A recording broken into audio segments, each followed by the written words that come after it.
This is a classical American story about theft, the blues, invisibility, and in the end, just us. A tale of how two young souls, Danny Sugarman, a descendant of the long-lost tribes of Jew, and Todd Gray, a descendant of Juju. Each wanted what the other possessed and paid dearly chasing after it. Our story is set in the court of modern Kentifrica. Charges of theft and attempted murder have been brought against Iggy Pop by Todd Gray. Let the trial begin. Danny and I went through middle school and high school together and grew closer over the single thing that we never argued about. And we argued, as best friends do, about everything. We argued about Magic Johnson and Larry Bird, him for Magic and me, of course, for Bird. We would scream at each other over movies, me foreign, him Hollywood. Hell, we almost got into a fist fight over Rimbaud, Danny's poetic hero, after I denounced him as pure scum, a fucking slave-trading gun runner that ain't worth spit. That's who Rimbaud is. I don't care what Patti Smith says. But we agreed we should spend all our hours and money in record stores, except, of course, the time and hours that we didn't spend going to concerts and trying to get backstage. We didn't have much luck with that. Then Danny had this idea. He would start reviewing concerts and make his own crappy little newspaper. I would supply the crappy photographs. It was what today you would call a fanzine, but eventually people actually looked for us at concerts and bands, and we were invited backstage. It was called Heavy Metal Digest, and it more than paid for itself, but not in real money. The photocopying pretty much ate up the cash we got for the 60 or so copies we might sell, but it made us music professionals. I started having things published in real magazines. They were still crappy magazines, but at least they weren't printed at the copy shop. Danny actually managed a band, then another, then another. In time, he was managing people you might actually have heard about. Soon he was managing Ray Manzarek, and then Jim Osterberg, otherwise known as Iggy Pop. I was in a bar with Danny and some of his colleagues. Dr. Timothy Leary, LSD guru, whom Richard Nixon called the most dangerous man in America. Ray Manzarek, Doors co-founder and keyboardist, and Iggy, whom we called Jim. Although what happened that night, or morning, is best attributed to a person called Iggy. And Manzarek had a house where various music people occasionally stayed in Laurel Canyon. I would often house sit there. I would stay there tonight. Sitting between Leary and Manzarek, we were talking about music, but Leary seemed to find my enthusiasm about rock music too unnatural, because he suggested I listen to Miles Davis. Have you heard of Miles Davis, he asked me? We were all high, of course. Leary stayed high. Manzarek was drinking quite a bit, and Iggy was on God knows what. I smoked some weed. The night went on as I tried to impress Leary with my knowledge of philosophy, atonal music, and such. He insisted that I should listen to some music made by black people. I had at least heard of Earth, Wind, & Fire. Sugarman was headed to the airport with Manzarek, and Leary was taken away in a taxi. He offered me a ride, but I declined. I didn't want to share a taxi ride that would turn into a lecture on me being a musical race traitor. I'd already heard that from my father, and I lost track of Iggy.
Have you finished now?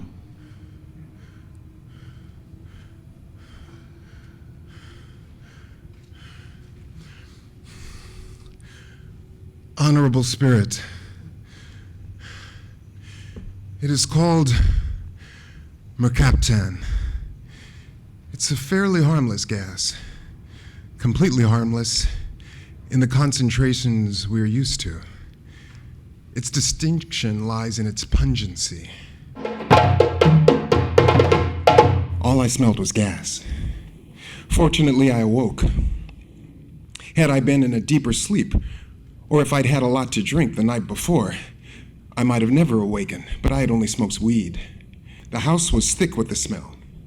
It nearly made me puke. I opened the door and was blasted full force with the stench.